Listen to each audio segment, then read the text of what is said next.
Hey guys, it's Sadie and I'm going to do a Q&A today. I promised to do this video during my 800 subscribers giveaway video, and actually I'm over 1,000 now, which is crazy. Thank you guys so much. That's really awesome. Well, I have a bunch of questions and I'm just going to get right to them. So I have a couple of questions that weren't put on YouTube, so I'm going to start with those. What exercises do you do to improve your watercolor paintings? I don't really do like any particular exercises. When there's something that I want to learn, I just try to paint it over and over and over again. I also go on YouTube or search for tutorials. For example, when I was trying to learn how to draw birds, I watched this tutorial by John Muir Laws, who is awesome. If you want to learn how to draw or paint animals, by the way. I watched this tutorial by John Muir Laws over and over and over again, and I kept following along with the exercises. And then what really gets things concrete for me is a challenge. So that's what I really like doing. I like doing like a 30-day challenge or something where I'm just drilling this thing into my head over and over and over again. So that really works for me. When I was trying to learn how to draw people, I did that as my 100-day challenge because people are really complicated and difficult. And I learned so much from doing that, even though it was really hard and frustrating. And I didn't want to do it most of the time, but eventually I got the hang of it. And now I think I can do people okay. I think. Yeah, so I don't really do any particular exercises. I just keep trying to paint and make a lot of mistakes in my sketchbook. How old are you? I am 30 years old. Do you only work with watercolors or anything else? Basically, watercolors are the medium that I enjoy the most. I also work with gouache. I think at this point I feel like it's 50-50 depending on what I want to paint.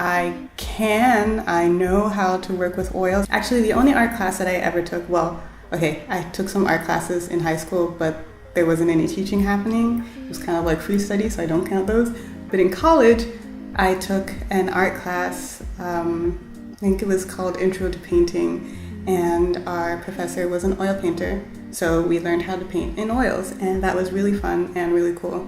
But I taught myself how to paint in watercolors, and I taught myself how to paint in gouache. How long have you been working with watercolor? I've always been attracted to watercolor. I don't know what it is about it. Since I was a little kid, I liked the delicacy of watercolor and also pastels, but I didn't like the messiness of pastels, and watercolor is kind of like, to me, it seems a really clean medium. Like, you can have a tiny little watercolor kit, you don't need turpentine, you can just rinse with water. It doesn't smell, so it's good for people with allergies like me. Ever since I was a little kid, I really liked watercolor, but I didn't really get into watercolor until about, I guess, 2 or 3 years ago. And that's when I really started working on it, trying to get a lot better. I also did an AP art class when I was painting in watercolor then, but really when I started concentrating on it was just about 2 or 3 years ago. Where do you get the swatch pre-printed papers? Those are swatches that I made. I have them available on my website, and I'll put a link in the description. So 2 people asked me this question. How did you decide to open this channel, and how did you discover your passion for art? So I decided to open this channel because I had moved to Germany, and I'm not an outside girl. I'm really not. I like to be indoors, and I don't like bugs, and I don't like hiking, and I don't like the mountains. And so we moved to Germany, and I literally live next door to a forest and a river and a castle. So that was kind of a big change for me. And I also have lots of allergies, and apparently I'm really allergic to basically everything in Germany, and also pork, which was a really great decision. Anyway, it was kind of difficult for me when we moved here, and I started painting partially because I actually ended up injuring my hands. My main profession is I'm an author, so I type a lot, and I ended up injuring my hands and I couldn't paint for a really long time. I couldn't write for a really long time, but I could paint. for some reason that didn't cause me pain. So I started painting, and then I guess I just started looking up YouTube channels about painting, and I came across Franner's channel, and she was living in Germany at the time, and I was like, we're like not that far apart in age, and we're both living in Germany, and I was just really inspired by that, and it made me really happy. So that was one of the channels. I also watched Hadra Meeks, and I really liked the sort of analytical approach that she had to her videos. Also Marty Owings from Owings Art, his videos were really cool to me, so I saw a lot of these people. Also Lindsay the Frugal Crafter. I saw a lot of these people and I thought it was a really cool community to be a part of, and I just wanted to join in. And it was really nerve-wracking, but I'm really happy that I did it, and it's a lot of fun. What started my interest in art? My big sister. My big sister is an interior designer, and so growing up I always had tons of art supplies around me. Actually, I still use some of her art supplies. So she took me on like field trips. I grew up in South Florida, and there's this big mansion there called Vizcaya, and they had architectural trips talking about the different types of architecture and fabrics and technological advances there, and she took me along with her, and I was always looking at what she was doing.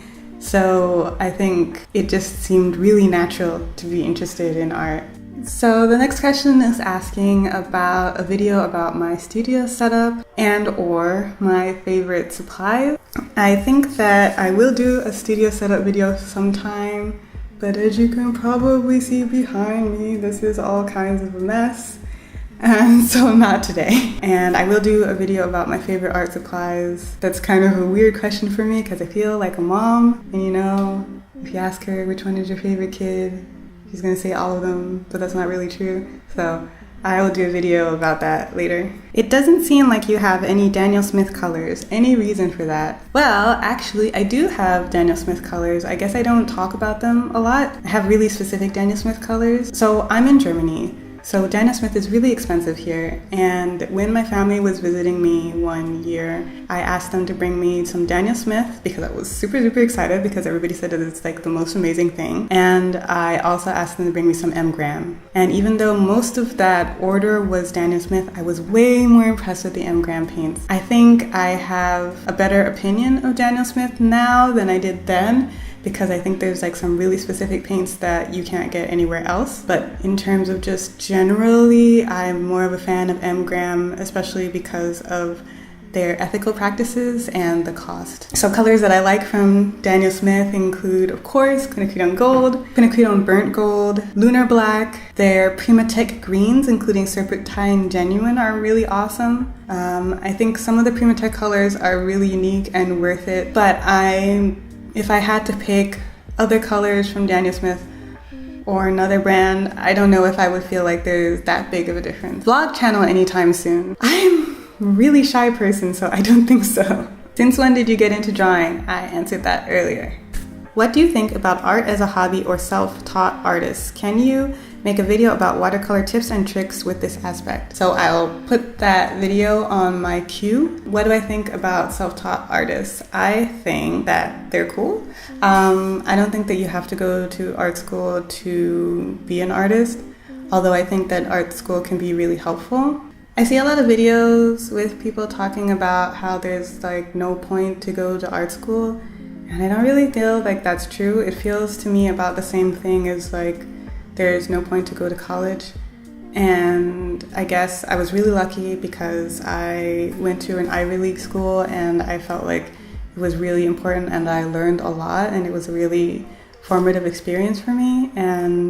But I've also known people who went to other schools and they didn't have a really great experience and didn't really feel like they got a lot from it. I'm not saying that you have to go to an Ivy League school in order to get a good experience from college, and I think from what I've heard, some Ivy League schools don't give the kind of experience that I had, but I think that art school can be the same sort of thing. There are probably some art schools who really help you to learn a lot that you couldn't have learned outside of school, and there are probably some that are not much better than YouTube. It's really important to understand what kind of school the school you're applying to is.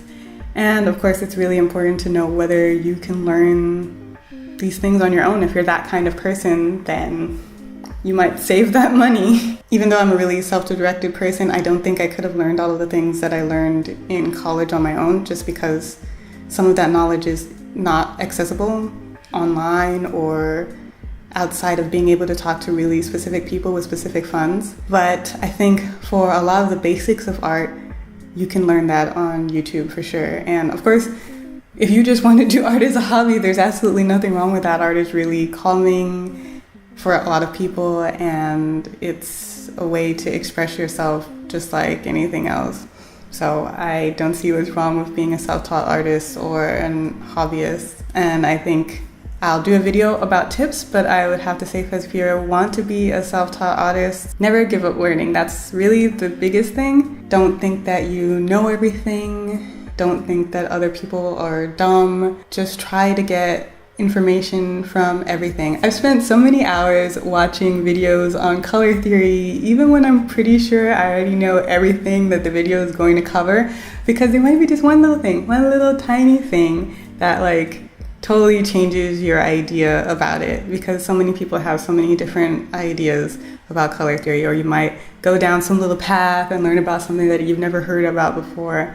So I think that it's really important to just always have an open mind. That is my number one tip. How do you decide which painting medium to use for each idea? So for me, when deciding about whether to use watercolor or gouache, it really depends on what the subject is and how lazy I am. This sounds kind of funny, but like if I'm lazy and I don't want to spend a really long time on something, and or I'm outdoors and I want it to dry really quickly, then I go with gouache.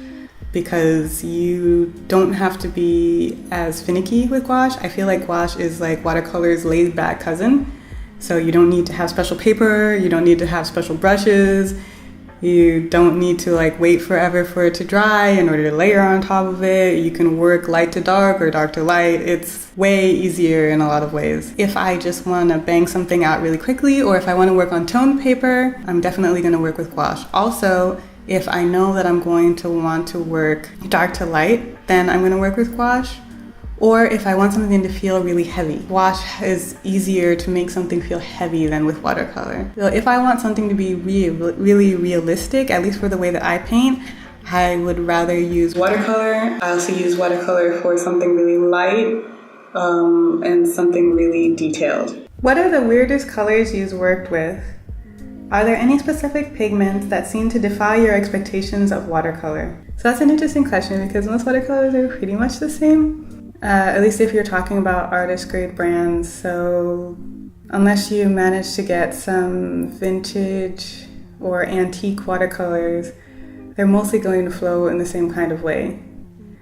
That being said, I think that the old Holland watercolors are really strange. I'm going to do a review about that.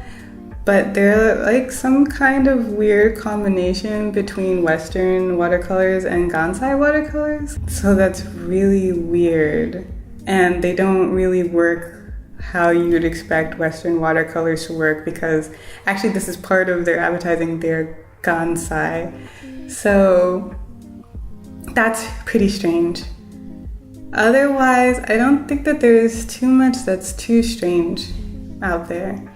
Oh, well, actually, I used the Daler-Rowney Simply brand of watercolors, and that was really strange. I guess strange is not the word I would normally think of, but it was really cheap, and it was like jelly. It was like jelly, and it was just really strange to work with and not fun, and like working with foam. So that was really weird.